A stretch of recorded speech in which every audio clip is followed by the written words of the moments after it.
right, get him out. Get him out. Get him out. Get him out. Get him out of here. Out, out, out.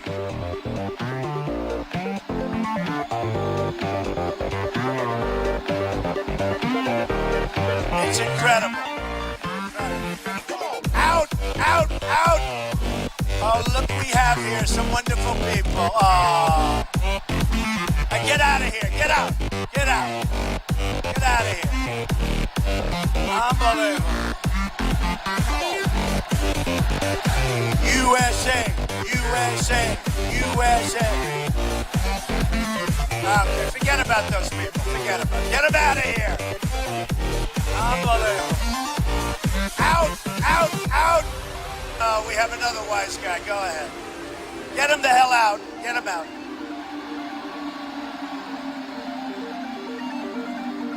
Get him out.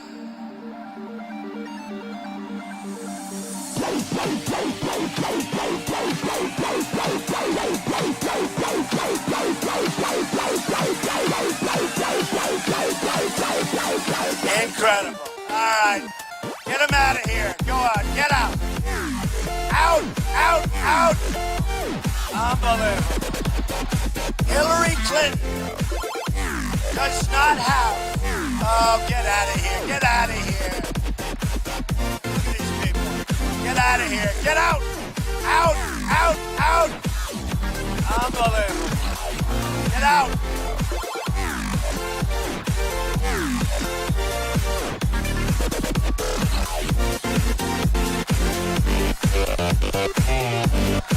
Unbelievable. Unbelievable. Oh, well.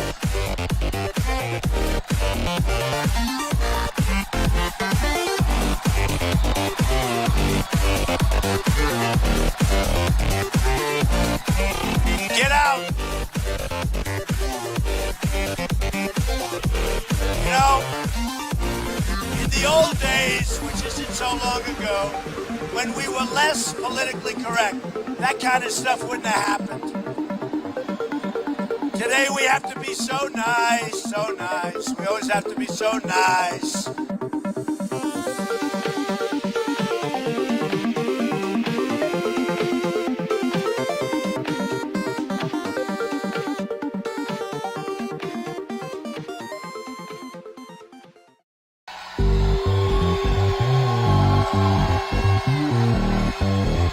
All right, get him out. Get him out. Get him out.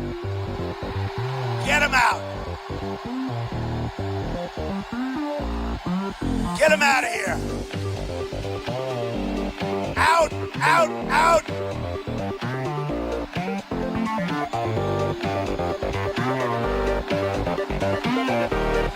It's incredible. Out, out, out. Oh, look, we have here some wonderful people. Oh. Get out of here. Get out. Get out.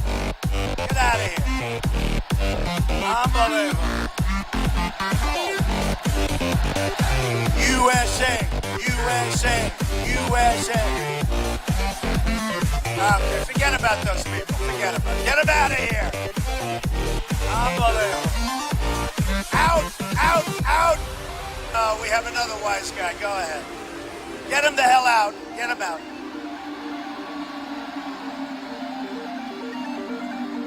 Get him out.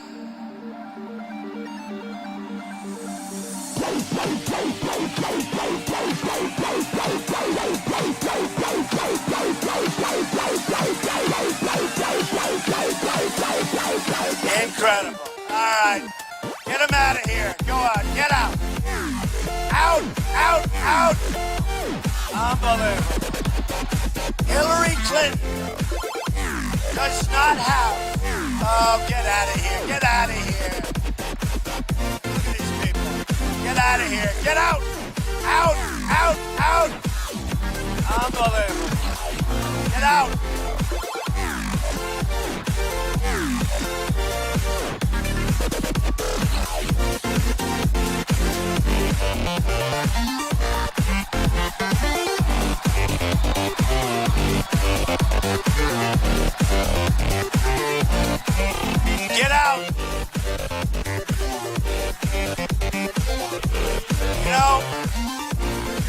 the old days, which isn't so long ago, when we were less politically correct, that kind of stuff wouldn't have happened. Today we have to be so nice, so nice. We always have to be so nice.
Everything. We're losing our.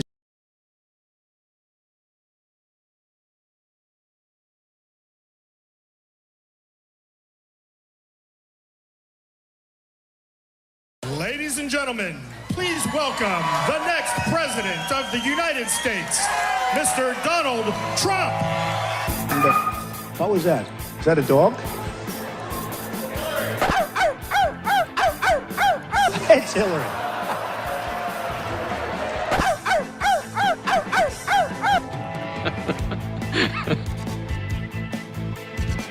Lion Ted Cruz.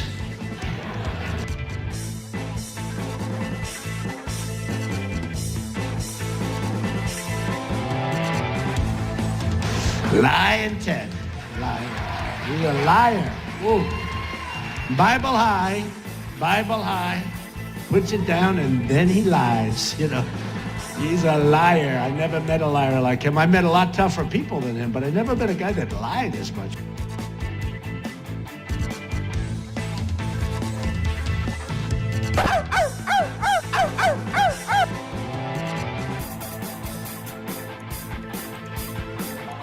It's Rubio. Ladies and gentlemen, please welcome the next President of the United States, Mr. Donald Trump.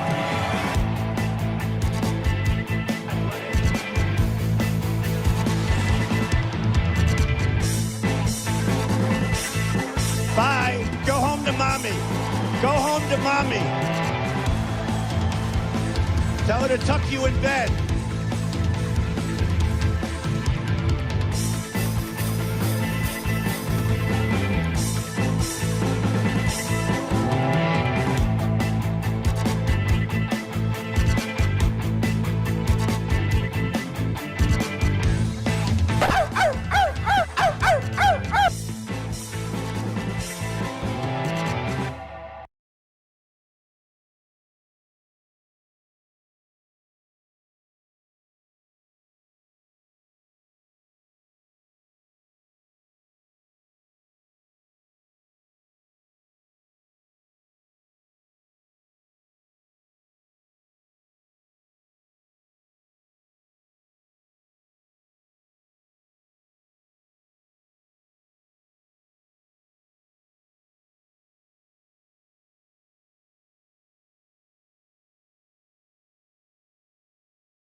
Oh, say, can you see by the dawn's early light what so proudly we hailed at the twilight's last gleaming, whose broad stripes and bright stars through the perilous fight o'er the ramparts we watched were so gallantly streaming, and the rockets' red glare, the bombs bursting in air, gave proof through the night that our flag was still there. Oh, say does that star-spangled banner yet wave o'er the land of the free and the home of the brave?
All right, get him out. Get him out. Get him out. Get him out. Get him out of here. Out, out, out.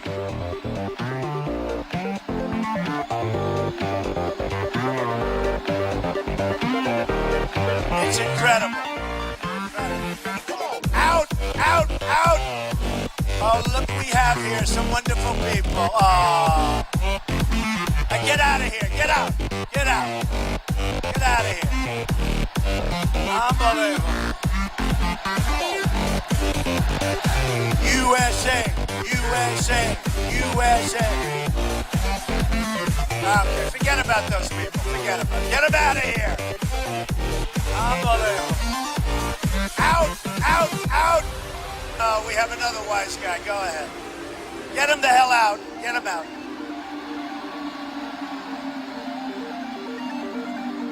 Get him out.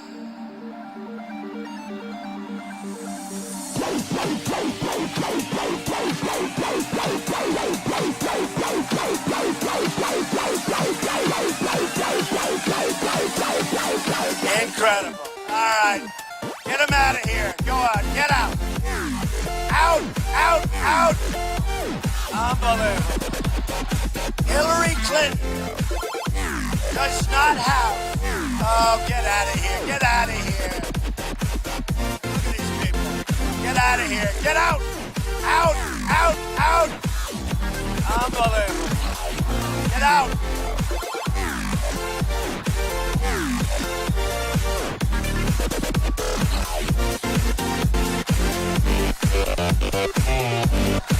Unbelievable. Unbelievable. Oh, well.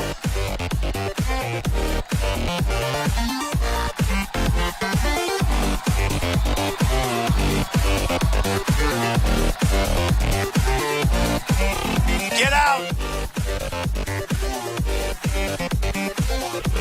You know, in the old days, which isn't so long ago, when we were less politically correct, that kind of stuff wouldn't have happened.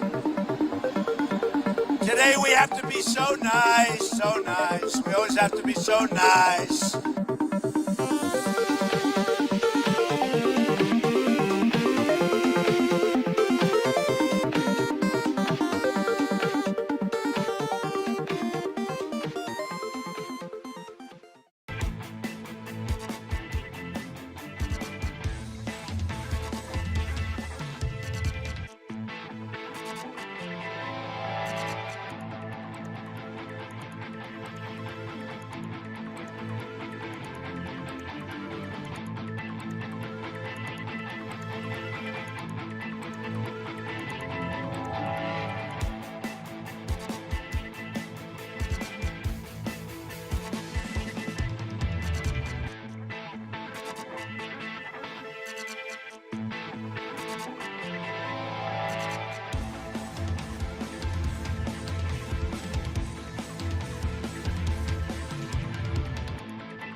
diese Töne, sondern lasst uns angenehmere anstimmen und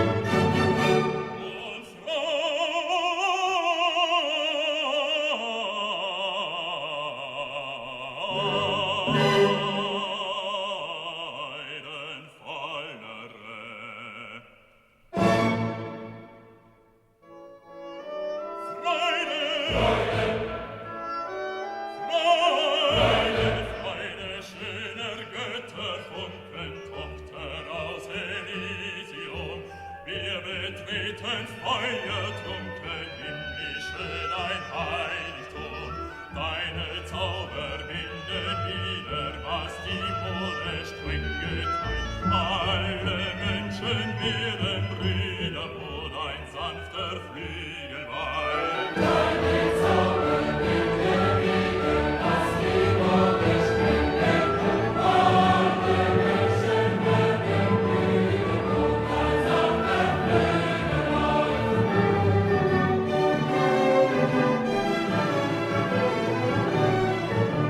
wie der große Wunsch gelungen, eines Freundes Freund zu sein, der ein holdes Weib errungen, mische seinen Jubel ein, der auch meine Seele seinen Tauch begehren rund, und wir stiegen von der Stille, beugen sich aus diesem Bund.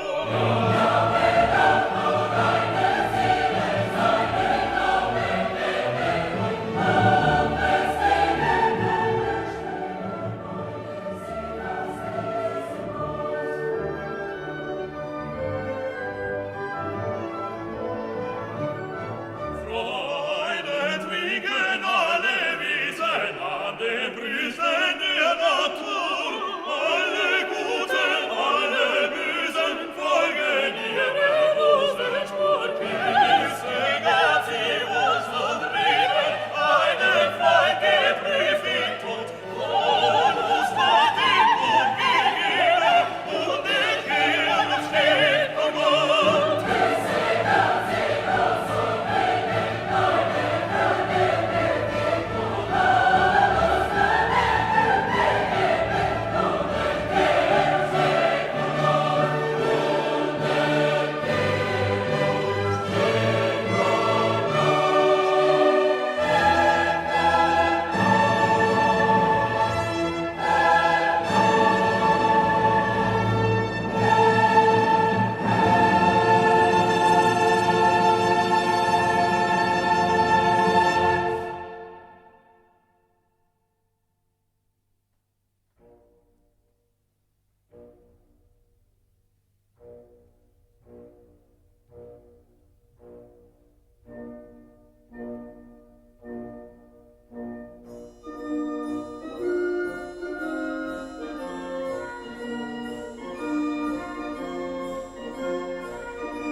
First of all, I want to apologize for the delay, but the hotel did not clear this place as they were supposed to at 3 o'clock, and therefore the Secret Service could not do the sweep and everything else to make sure that everyone here is safe.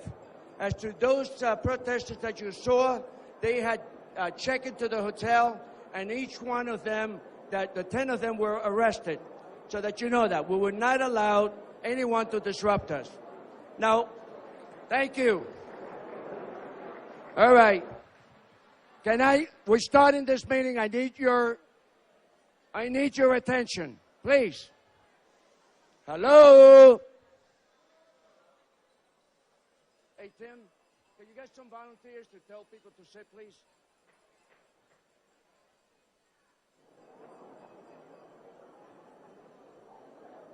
We're about to start. Anyhow, good evening, ladies and gentlemen. My name is Arcadio Casillas, and I'm the finance chair for the New York State Republican Party. And I welcome each one of you for being here tonight. And now I would like for all of you to stand and remain standing until after the invocation so that first we can have Stephanie Leon, Lydia Passateri, and Vanessa Siemens to join to sing the national anthem.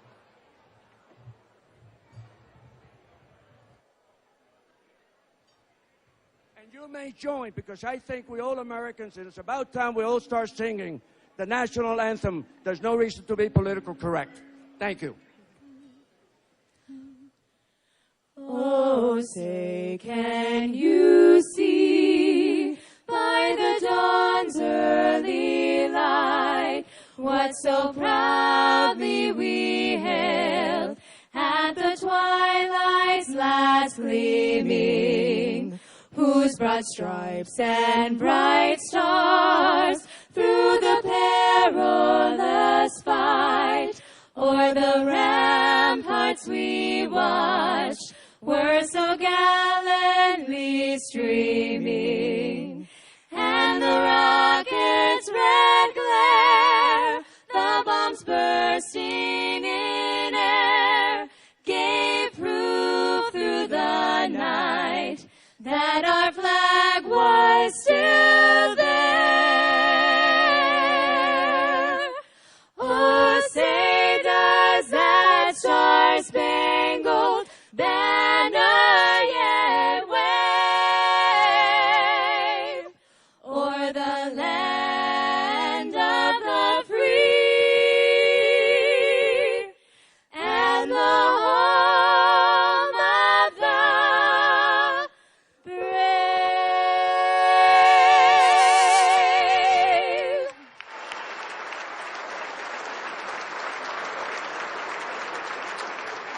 Please remain standing as we do the Pledge of Allegiance. Remain standing, please. Steve Lauro will be leading us with the Pledge of Allegiance. Stephen.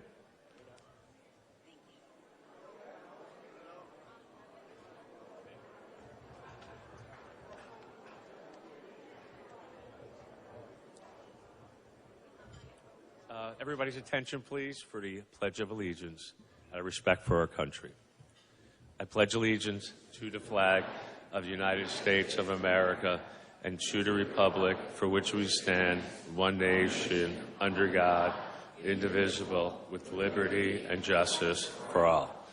Very good. Thank you.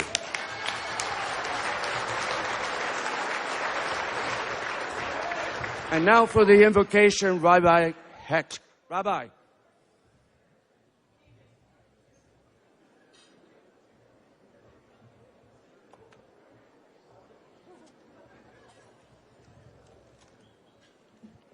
The story is told of in the shtetl, there was a young man that was unfortunately born blind. And in the shtetl, in the old country, it was different than it is today. People took care of their own.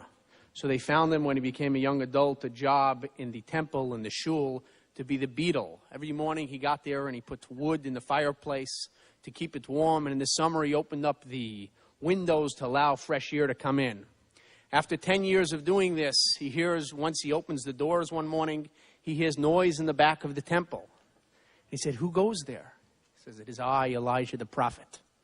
"What brings you to our little shul, our little temple?" He says, "Well, I've seen that you faithfully served the community for so long. I'm giving you one blessing. You have one wish to pick as a blessing. I give you 24 hours. He doesn't know what to do. He's so excited, he runs home to his house. He says, Mama, what should I ask for?" He says, "Listen, ask for a wife. Ask for a family."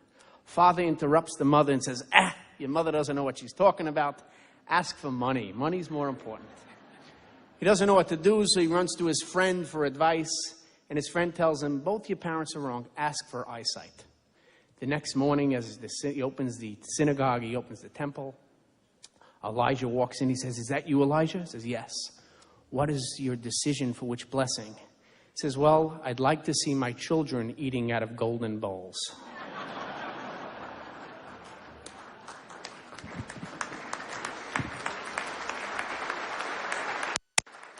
Our God and God of our fathers, we invoke your blessing upon this assemblage, upon the Republican Party of the state of New York and its chairman, Mr. Edward F. Cox.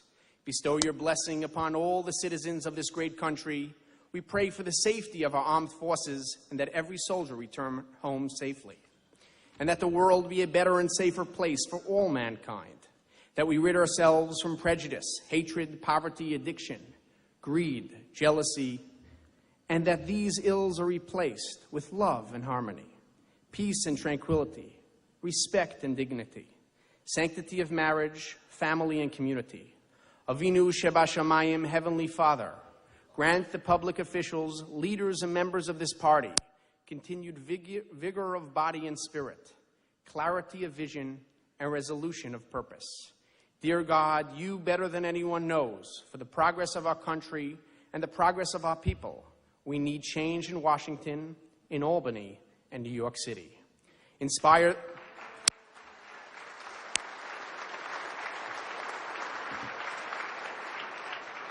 the leaders of this party to inspire the people.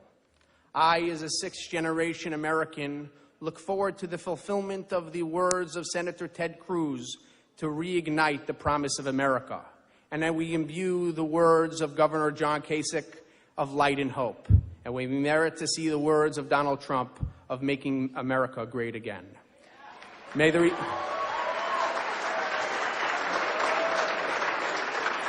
Republican Party go from strength to strength. Amen.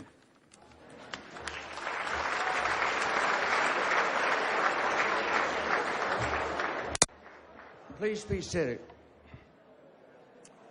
We have changes in the program, but you know we're very organized and we tend to move forward because we are the winners and we're going to win in November because we're going to be a united party.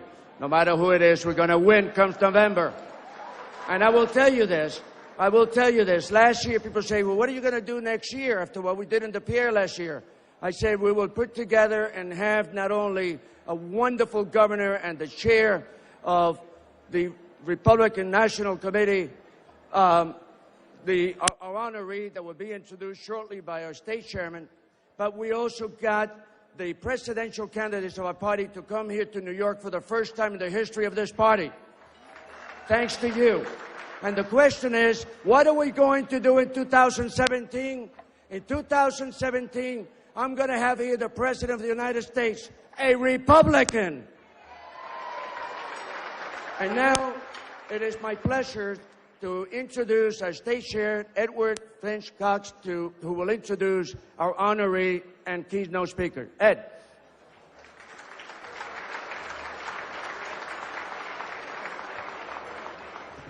All right, welcome everybody. Republicans and friends, the greatest political show on earth is now showing here in New York State, ending next Tuesday when the grassroots of the Republican Party will make a decision about the direction of the nomination process. And I want to thank you all for being here and for being a participant in a special showing of this very special political show that never historically has ever shown before with this kind of importance in New York State. So if you'll give me your attention, I'm going to introduce our honoree, Susanna Martinez.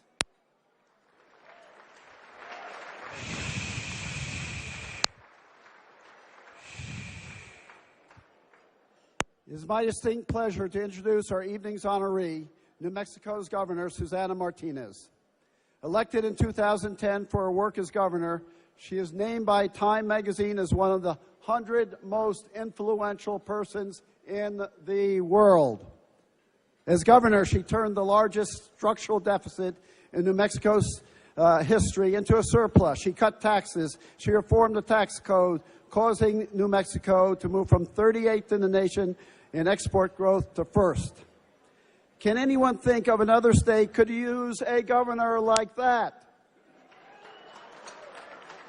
There couldn't be a more stark contrast between her and Andrew Cuomo, whose policies have kept New York dead last in every important economic category.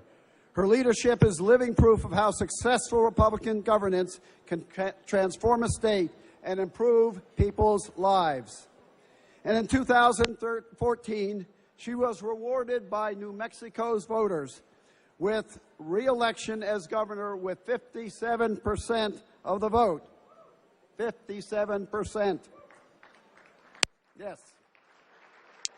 About her, the National Review wrote, she is principled and pragmatic. She has a sure sense of philosophy, but is also keen on the details. She both advocates and exemplifies the American dream. Prior to being elected governor, she was a prosecutor for 25 years, and she was twice named New Mexico's Prosecutor of the Year. Governor Martinez is a true embodiment of the American dream, and her impressive list of accomplishments makes it no surprise that she has been often mentioned as a potential candidate for Vice President of the United States.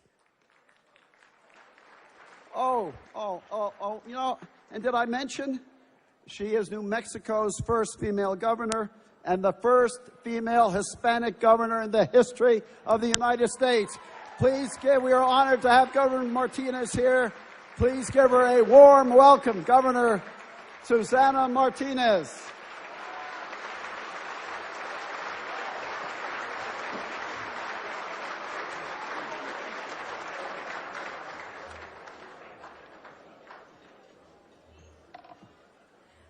Well, good evening, everyone, and thank you, Chairman Cox, for that kind introduction, and it is amazing to be here. I also want to thank Chairman Casillas for the successful event and being such a gracious host. This is awesome to see all of you.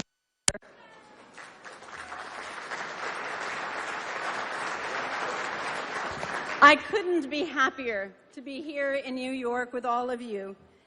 And what do you think? Isn't it amazing and exciting to have our presidential candidates, John Kasich, Ted Cruz, and Donald Trump, who are in the House?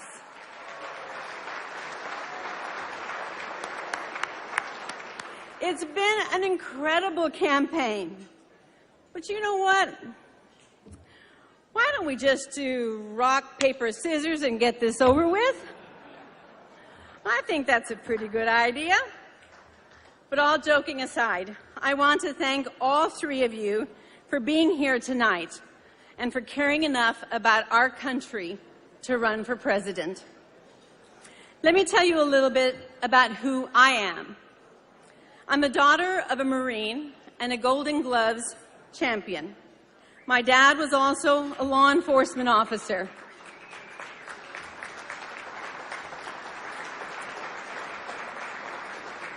My dad started a security guard business with my hard-working mother. My sister Letty, who is here with us, she's developmentally disabled, and I watched my mom take extra care of her growing up. And as my mom was dying, I promised her that I would take good care of Letty, as I do to this day. Where's Letty? She's here somewhere. My first job with my parents' security guard business was guarding the parking lot at a Catholic church bingo, me and my Smith & Wesson 357 Magnum. You know, I worked hard, and my parents worked hard, and we didn't have much, but we scraped together enough so that I could go to college in El Paso, Texas. Then I went to law school, but it didn't take me long to figure out where I stood in the legal world. I'll never forget when I made the decision to become a criminal prosecutor. I was clerking for a judge. It was a murder case. A husband had brutally killed his 8-month pregnant wife in front of their 2 little boys. He wrapped her in a carpet and dumped her in the river. It was senseless and it was gruesome. And as I watched the courtroom drama unfold, the defense attorney questioning the validity of the evidence and the prosecutor laying out the case in all of its parts, my eyes kept drifting to the same place, to the 2 little boys who, because of their father's selfish, unthinkable, violent crime would now live without their mother and father forever. I chose a side that day. I said I was going to fight for that unborn child and mother whose lives were cut short, and for those children whose lives were shattered by their father's crime. I served as a prosecutor for 25 years, 14 of those years as the elected district attorney in Las Cruces, New Mexico, a city that sits right on the United States and Mexican border. Cartel activity, we certainly had it, and we prosecuted it. It's also where I met my husband, Chuck, who is sitting, where's my husband? Over here. My husband, Chuck, with the cowboy hat that you all have seen today. He's the first gentleman. And I first met him, and he was in law enforcement as well. In fact, the first time I met him, pretty good. On my 50th birthday, I figured, what the hell, I'll run for governor. But in truth, there was a lot more to it than that. Our state was badly in need of a new direction and bold reform. I was a long-shot candidate. Nobody knew my name, and I was from the southern part of our state. I ran a primary against a Republican Party chairman and the son of a very popular United States senator. And against all odds, we not only won our first election, we won re-election in 2014 by the largest vote margin ever received by a Republican gubernatorial candidate in the state of New Mexico.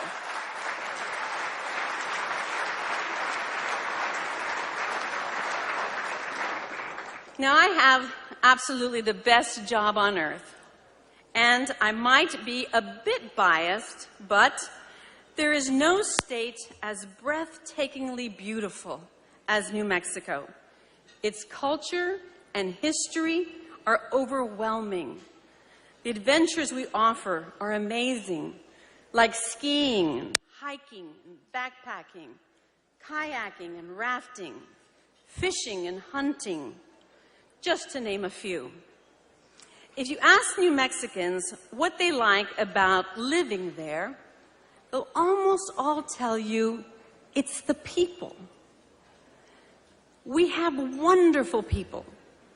New Mexico also happens to be the most diverse state in the country. It is a majority-minority state with the largest percentage of Hispanic residents of any state in the country. We have great people, but it's not a Republican state by any means. In fact, much of the time, blue. But it elected a Republican governor.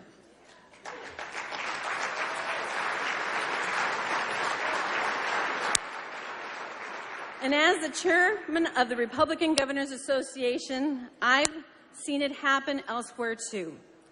Who would have thought that at the same point in time, we would have Republican governors in states like New Jersey, New Mexico, Nevada, Maryland, Illinois, and Massachusetts.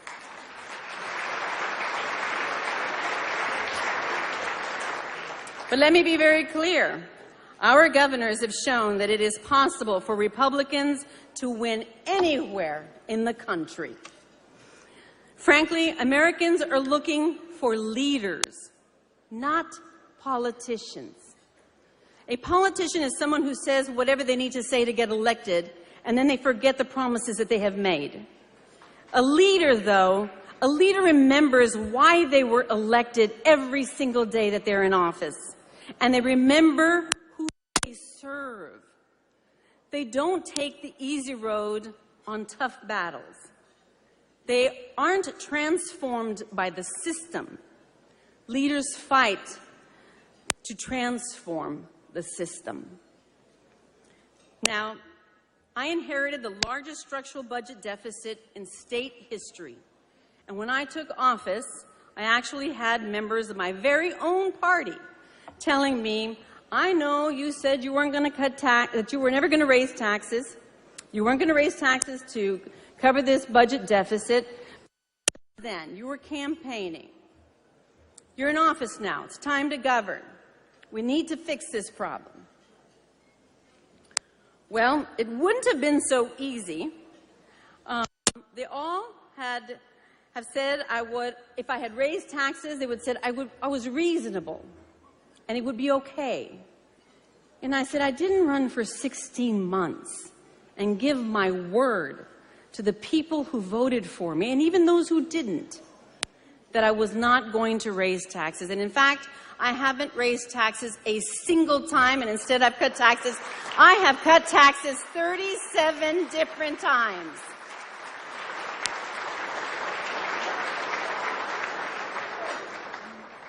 When I ran for office, I pledged to end the practice of providing New Mexico driver's licenses to illegal immigrants.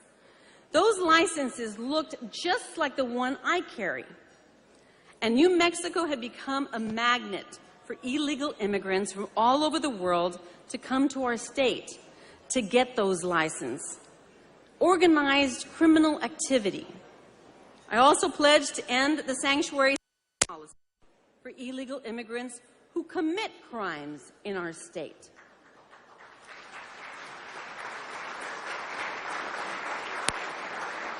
Once I was elected, I was told I should forget about those promises as well. I should listen to the political class who says keeping those promises will damage me politically and make it more difficult for our state to work with Mexico, which is an important trading partner.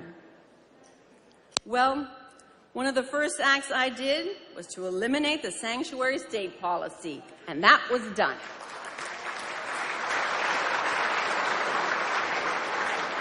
And while it took us 5 years, this past session we finally ended the practice of giving driver's licenses to illegal immigrants because it was the right thing to do. These issues were never about immigration. They were about public safety. It's what I told the people of New Mexico when I was running for office. And the people of New Mexico stood behind me. And when you talk about issues as issues and not using them to demonize people, you can get a lot done. One of the first leaders I met was the governor of Chihuahua. We are seizing on our position as a key gateway to Mexico, Central America, and South America. And we have become one of the fastest growing states for exports in the entire country. That relationship wasn't forged by pandering or breaking my word to the voters who elected me. It was built on sincerity, on honesty, and hard working on both sides of that border. And we had faith between us that we would help the people that we serve. And once those relationships are built, we can accomplish great things, like making the state one of the nation's leaders in export growth. And they also pay dividends in other ways. We had a child killer flee our state, and they fled to Mexico. They couldn't find him, featured even on America's Most Wanted. Well, he sent me a letter, he sent me as governor a letter, asking me for help. Yep, he sent a prosecutor who specialized in prosecuting child killers, asking me for leniency. I called my friend, the governor of Chihuahua, and asked him for help. A few days later, the child killer was in custody and on his way back to New Mexico to face justice. We didn't forge that relationship through pandering or cutting deals that weren't in the best interests of either of our people. We respected one another, told the truth to one another, and in the end, helped all of our people. On the other hand, President Obama's track record is one of weakness and failure. He apologizes for America more than he defends what America has always stood for in the world.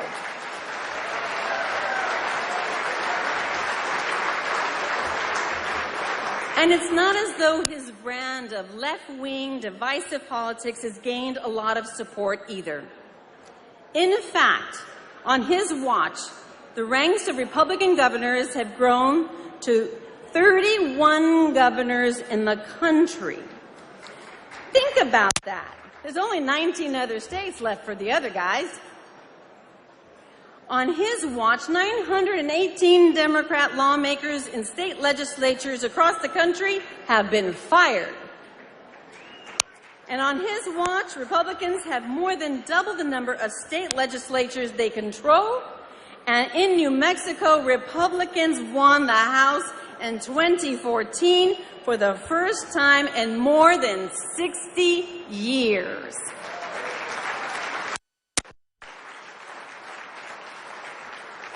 On his watch, Republicans now control more state legislative chambers than at any point in United States history. And Democrats lost control of the United States House of Representatives and the United States Senate.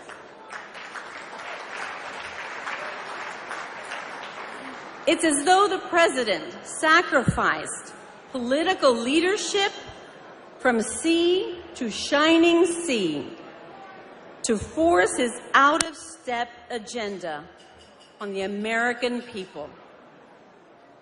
And what do Americans have to show for it? The greatest expansion of the welfare states in decades, an economy that is soft as ever, timid, not dynamic, debt as far as the eye can see, and the weakest standing America has had in the world since Jimmy Carter. The American people cannot afford and do not want a third Obama term.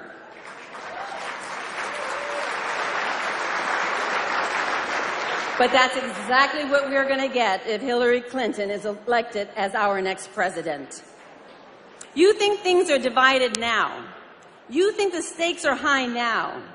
Actually, the next generation of the United States Supreme Court, it hangs in the balance. Republicans have made gains across this country that are significant and deep, and we cannot give that up. Let's remember what has made our party so great in so many states around the nation. It's the ideas we bring to the table and the conservative solutions. The power of ideas is what brought me to the party, like so many others. I was once a Democrat as well. And I visited with two Republicans who had the time to visit with my husband and me to tell us why. Ask us about our ideas. Ask us about what we thought the solutions would be. Ask us what we thought. I was a Democrat because my parents were Democrats, no other reason. And after a long conversation, I got in the car and I sat next to my husband and I leaned over the car and I said, "I'll be damned, we're Republicans."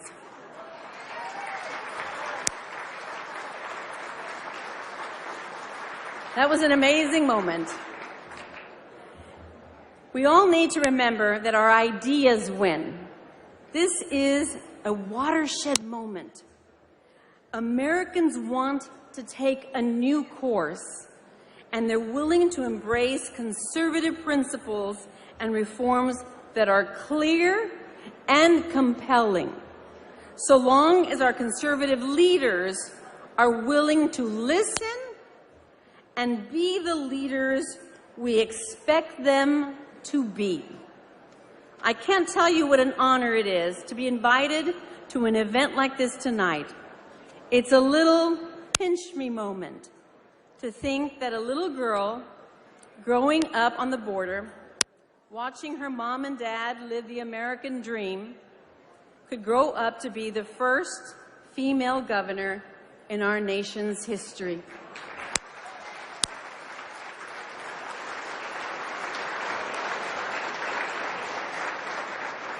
I get the importance of that. I feel the weight of the responsibility.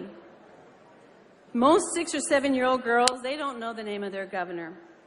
But everywhere I go, little girls run up to me and they'll say, Susanna, Susanna. We give each other big hugs. They know who I am. And these are just little girls. And I wonder, why do they know my name? Is it possible that my American dream coming true is helping ignite the flame in theirs? And you know, the best part is that my story is just one of countless similar, uniquely American stories. And we see them all throughout the Republican Party. Ladies and gentlemen, the American dream isn't dead. It's just hanging in the balance. The notion that tomorrow will be better than today, that's not dead. It's just hanging in the balance. We need to reignite American values and principles. We need to say it loud and clear. We believe that the United States has been so successful because it is so unique. Because it is not like the rest of the world, because it refuses to apologize for believing that every person is uniquely created by God, free and capable of changing the world.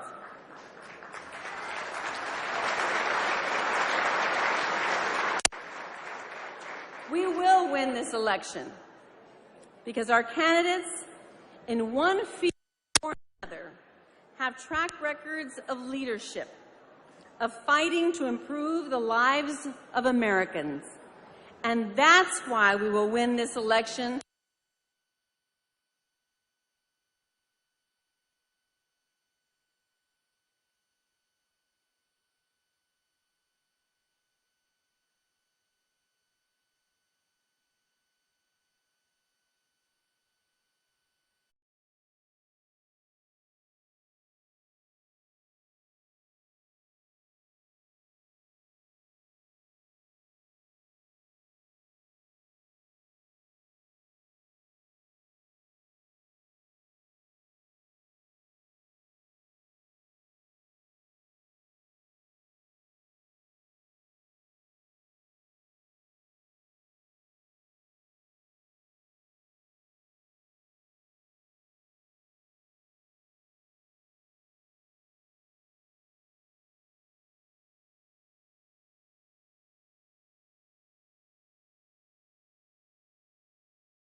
And it was a very, very successful deal. You know, I built it. The Louders and everybody, I mean, would say that this was a crazy deal and I shouldn't have done it. And I said, I have to do it. And my father, who was in Brooklyn in Queens, said, son, we don't know anything about Manhattan. Don't do it. Don't do it. You're making a mistake. I said, Pop, I want to do it. I want to be in Manhattan. I agree. The location's terrible. You had to see the people. It was really, you know, that was when, and I have to say, Republicans, but Gerald Ford said to New York, drop dead, right? Drop dead. That was a killer. That was not a good time for our city, right? That was a bad time for our city, but it was something that we had to do something, because we love New York. We love New York. And that was probably maybe the worst of the worst. But I just wanted to do it. I love the building. I love the potential of the building. It was called the Commodore Hotel. It was built in 1909, and it was a mess. And they had a spa, and the spa was called Relaxation Plus. And nobody ever got into what the plus meant. You don't want to know. And everybody in the building was failing. Every retail tenant in the building was failing. And I was able to get most of them out. But Relaxation Plus was making an absolute fortune. And I couldn't get them out. And I asked about all sorts of things. I shouldn't say this too loud because I will be really ridiculed by the conservatives, of which I am one. I even said, what about condemnation? But I didn't do that, okay? Is everybody happy I didn't do that?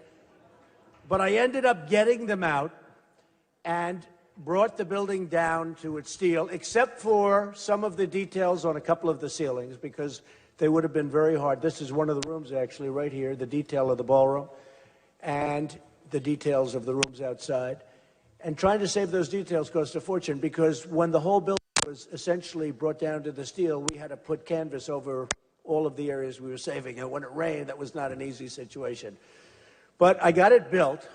And what happened is, as we were opening, the market changed because the city was doing so badly. And that was the worst that the city had ever been economically also. People leaving, companies were leaving in droves. And it was just something of a miracle. The area, I opened the building to tremendous fanfare, and the area became just special. I mean, special. And I called it a Park Avenue address, even though it really fronted on 42nd Street. I called it Park Avenue. You know, it's on the Park Avenue ramp, in all fairness, right? Might not be pure park.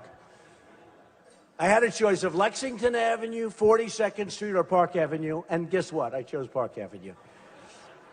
And that wasn't bad, right? Well, I had that also in Columbus Circle. You know, I did the big hotel, Trump International, and it's been a great success from the day it was built. And we're in the Circle. And Columbus Circle didn't have a good name, but it also was on Central Park West. But it was called 7 Columbus Circle. And a little known fact, in fact, you know, when we talk about government, we talk about rules and regulations, a little known fact is that when you have an address, at least in New York, when you have an address in a building, it's very, very hard, so hard to change. So when you have a building that's 7 Columbus Circle, you have to go through the whole United States government to get, because of the mail service and because of the U.S. mail and all of the different problems. So it was 7 Columbus, and I basically stripped that one down. We built a tremendous building, but I had to call it 7 Columbus Circle. I said, I'm not doing it. And I went out and I really put on a big campaign in Washington, and I got it changed to number 1 Central Park West. That was good, too. And you know, I figured the day I got that changed, the building was worth about 7 times more than I paid for it, right? So anyway, but this has been just an amazing event, this building. And I think of it because when I did the building, everybody said, don't do it. It can't be done. It's never going to happen. Bad area, bad location, tremendous crime. The city's dying, and the city was dying. It wasn't just like not doing well. The city was dead. And I remember when I said to a friend of mine who was in a different business, a very good business, and he was talking about what I did, I became a friend. I said, well, I'm in the real estate business in New York. And he looked at me and said, oh, that's too bad. That's how bad it was. But it turned out to be a great business, number one, and it turned out to be a great, great success as a hotel. And it was built, and Hyatt was my partner, and we did a good job. And it was from the time it opened, it was amazing, because from the day it opened, the market changed. And that's happened with a number of jobs. That happened with me with 40 Wall Street. I bought a building, the tallest building in downtown Manhattan, bought it during the Depression, literally the Depression of the early 90s, and paid very little for it. Again, nobody wanted it. And then when I opened, it was like the world had changed, and it became a tremendously successful building, which I still have. So a lot of things happened, but with this one in particular, because when I did it, it was people just didn't want it, especially my father. My father was the man that taught me the most. And he loaned me a small amount of money, and I built it into a great, great company. And it was, you know, just something I loved. But he was so against me coming into Manhattan. And then this became so successful, and he said, wow, paid him back the money. Did other things. We did the convention center, the Jacob Javits Convention Center. I got the state and the city to build, and to this day, they were going to build that one in the water, and they had all sorts of environmental approvals. See, even then, they had environmental approvals, and they had the pierhead, bulkhead problems. They had tremendous problems, and they were in the wrong location. I went to Governor Kerry, who was a Democrat, but I want to tell you, he was a great, great problem solver, and they were spending so much money on and wasting it. They couldn't get any approval. And I went to the governor. We had a man, I won't mention his name, but he's very well known. And he was totally against what I was doing. And he just wanted to build it in this one location, which was you had to go through Hell's Kitchen, and you had to go under the West Side Highway. You had to build ramps over the highway. You had no access. And on top of that, it was being built in the Hudson River, and you couldn't get any approvals. Other than that, it was a wonderful site. And this guy, I won't mention his name was Richard Ravitch, was totally, New Yorkers know that name. He was so intent on building it, and I was arguing with him and fighting, and I said, look, I have an option to the West Side Railroad yards, and I had it for this purpose. I did it with the Penn Central Company, which was in bankruptcy, and I said, look, this, you don't have to go. It's on the proper side of the West Side Highway. The site is big. The site is great. We went up to Governor Kerry, and Governor Kerry appointed Ravitch to head up this commission to build the convention center. And they were just about starting. And I sat down, and I'll never forget it. I sat down with Governor Hugh Carey and his staff, and he said, Ravitch, you make the case for your site. And he made a case for 20 minutes. And every time he talked, it was just wrong, wrong, wrong. He said, Donald, would you make the case? I made the case. It took me 5 minutes. At the end of 5 minutes, he says, not even close. Totally changed gears, built it, got the approvals quickly, got it built. It was called the Jacob Javits Convention Center, and to this day, it does great. So we're happy about it. And then I built, many other buildings all over the city. I mean, I'm just listing some of them, and because this one really was where I started. This was my first, the Grand Hyatt Hotel. And then little things like the Woolman Rink. 7 years, the city couldn't fix an ice skating rink. It's probably, I think I became more famous because of the Woolman Rink. They had, for 7 years, they couldn't build an ice skating rink, for 7 years. And I had my daughter, Ivanka. She was did anybody hear of Ivanka? Anybody? But she was a very young girl. She kept saying, Daddy, Daddy, can't we go ice skating? Year after year, I'd say, you can't, they're building the rink. And finally, I went down, I looked, and I saw 400 men. In those cases, it was all men, I have to say. Today, you have men and women as your construction people, which is great. But it was all men. They had 400 men sitting in the rink, not working. And I came back a half hour later, they still weren't working. They were taking lunch breaks many, many times a day. Nobody was working. And they went out and they got from Miami Beach an expert on ice. But they meant refrigerators, not to make ice. And I'll never forget, sort of an interesting story. I hope it's interesting, but I got to tell it anyway, because who the hell wants to talk about politics all the time, right? This politics gets a little boring. But what happened is I went to the mayor. I said, listen, Mr. Mayor, Ed Koch. I said, it's 7 years now. It's going to be 8, 9, 10. They have no idea.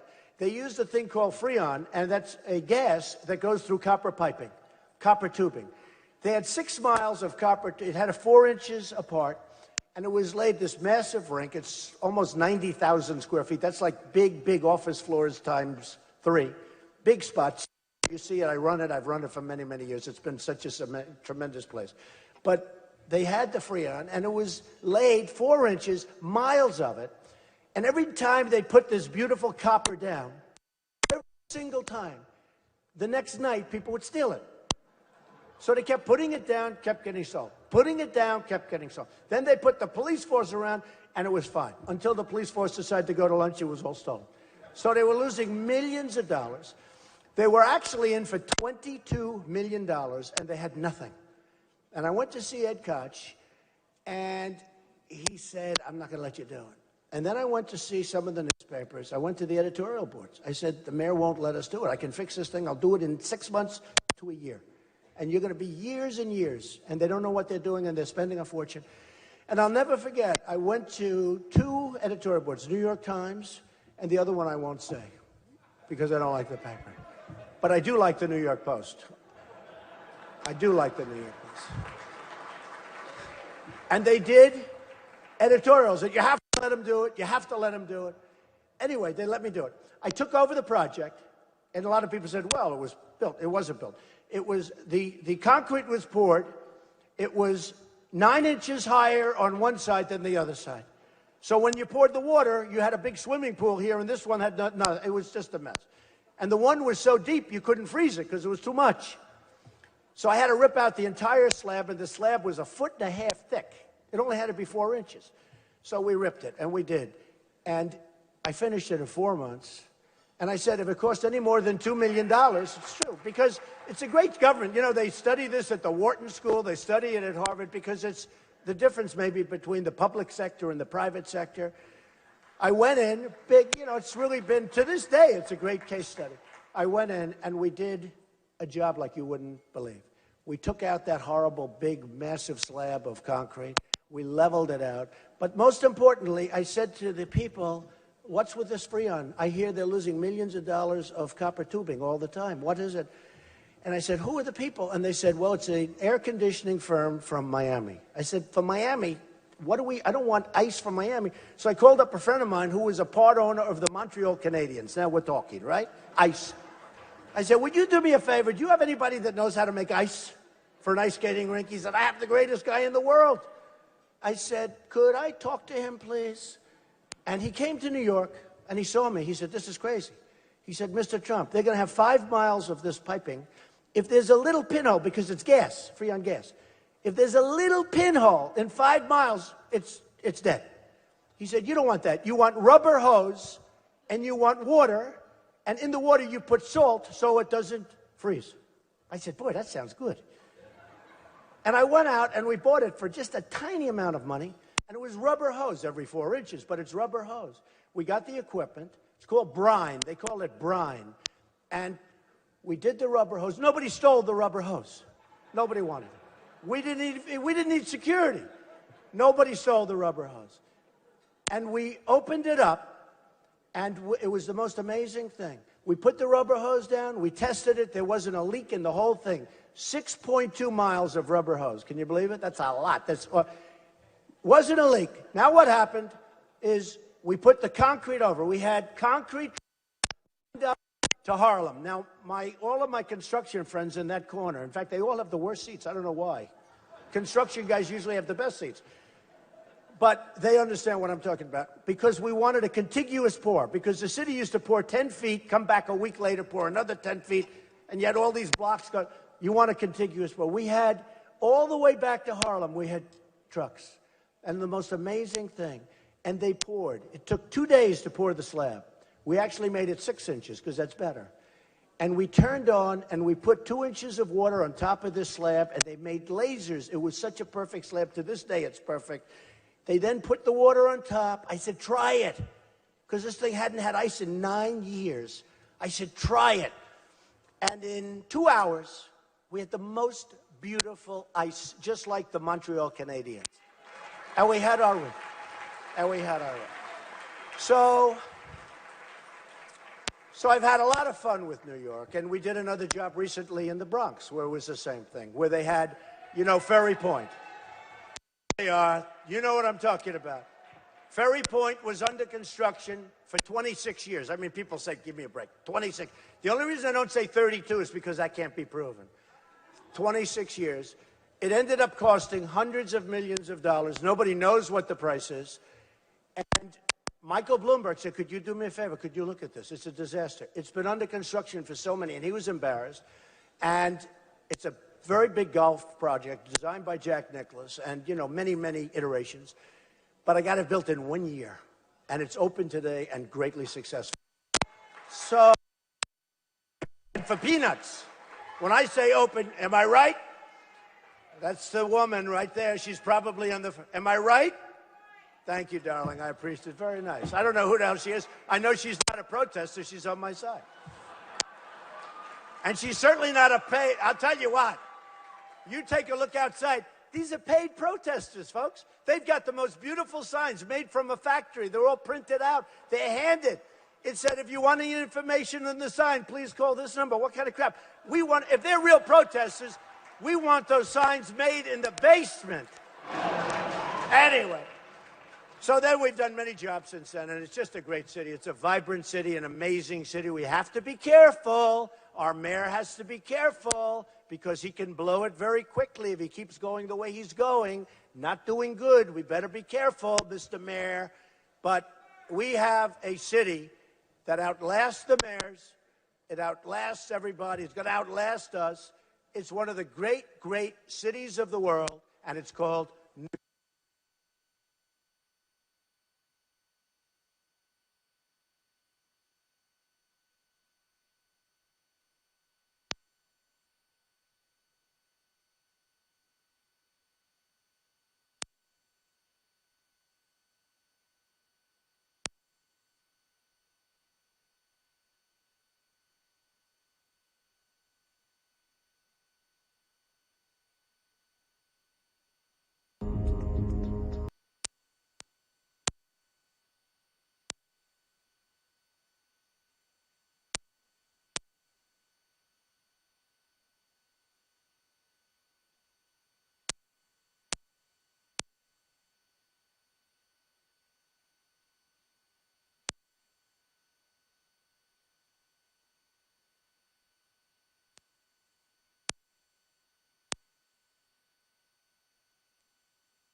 See people in Central Park and people playing in Central Park. We see restaurant workers all over the city, in delis, and factory workers in upstate New York. Unfortunately, I've spent a lot of time in upstate New York, and those factory workers are rapidly leaving our state, and we can't let that happen. And we have a whole fabric of our community. So what are New York values? Because, you know, people are disputing. I'm not disputing, and the New Yorkers aren't disputing. And most people that know New York and have watched what we've done, when you look at what happened with September 11th, the job that this city has done and the people of this city have done is beyond what anyone's ever seen. And you say, what are New York values? Number one, honesty and straight talking. Honesty, you better believe it. It's a work ethic. Hard-working people It's about family. New York, believe it, is about family. So important. It's the energy to get things done. Big energy. If Jeb Bush came here, I'm telling you, he'd have much more energy than he has left. Tell him, he should move to New York, right? We're builders. We make things happen. It's so important. We make things happen. And it's courage and community service, because there's tremendous community service. New York values were on display for all to see in the aftermath of 9/11, a strike at the heart of our city and our nation. In our darkest moments, as a city, we showed the world the very, very best in terms of bravery and heart and soul that we have in America.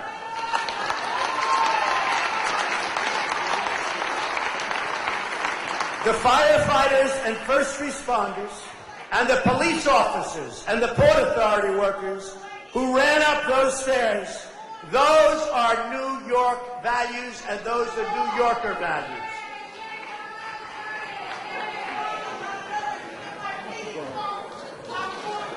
I'm not sure if she's serious or what. Father Michael Judge, chaplain to the New York City Fire Department, who you know died, and an amazing guy who I knew a little bit, who a lot of people knew very well, who Rudy Giuliani really knew very well. But you look at Father Judge, and I'll tell you what, that was some guy, and he went up there to pray, and he knew what was going to happen, and he died. And he died praying and taking care of people, and he was an amazing guy. The people in the towers who helped rescue each other, those are those of New York values. The restaurants and local businesses who kept their shops open to help everybody during this incredible time, those are New York values. Everyone who helped clear the rubble and the rescue, the injured, those are New York values. Every small act of kindness, every great act of courage, of which there were so many. There's never been anything like this. This was the greatest attack and the worst and most horrific attack in the history of our country. Far greater than Pearl Harbor, because the attack was on civilians. It wasn't on the military. It was on civilians. But those are New York values. And these are the values that we need to make America great again. We need these values to bring America together again and to heal America's wounds again. So I just want to tell you that I am so proud to be with you tonight. I am so proud to be discussing all sorts of topics, but most importantly, New York values. Because no matter where you go, anywhere in the world, they talk in the most positive tones about what all of us have done. So, ladies and gentlemen, have a great dinner. We're going to have an amazing election coming up. We're having some really great primaries. It's been a lot of fun for me. You know, it wasn't supposed to be this way. A lot of people said, well, what do you know? I've been dealing with politicians all my life, so I think I know something.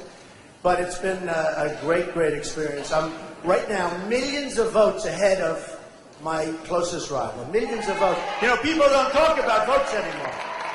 They talk delegates. By the way, I happen to be hundreds of delegates ahead, too. But to me, so important. I'm millions of votes ahead of my next nearest rival. And we have, thank you, Doug. Millions of votes. We have 22 states. 22 states. And it started, by the way, with New Hampshire. We went down to South Carolina. States that I wasn't supposed to win. And I ended up winning in a landslide. Alabama, Arkansas, Kentucky, the South. I may move to the South if New York doesn't treat us well. Because I'll tell you, the South has been so great to me. And then we went to Florida, where, you know, it's my second home. This is my first home. It's my second home. And we did so unbelievably, won in a landslide by 20 points. And it was an absolute landslide. And now we have something happening that's going to be very exciting. The next 4 or 5 weeks are going to be very exciting. And we start, we'll bring it home. Thank you. Thank you, Neil. And we start on Tuesday. So big And you know, the interesting thing is, with all the primaries that we've been through, years and years and years of primary, sort of either over or not very important by the time they get to New York, right?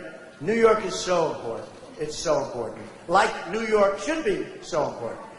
And I see what's happening, and I see the polls coming in, and I'm so honored, because the people that know me best are the people from New York. They're the ones that really know me. So when I'm up 42 points, I said 42 points, that's a lot, but when I'm up 42 and 44 points in the newest polls, that's such an honor, because those are the people that know me best. So I think we're going to have a really exciting next 4 or 5 weeks. I think we're going to have a great time in Cleveland, hopefully not too good a time, because by that time, it should be solved by the time we get there, okay? And enjoy the hotel, enjoy this great, great city, and it's an honor to be with you tonight. Thank you very much, everybody. Thank you. Thank you. Thank you.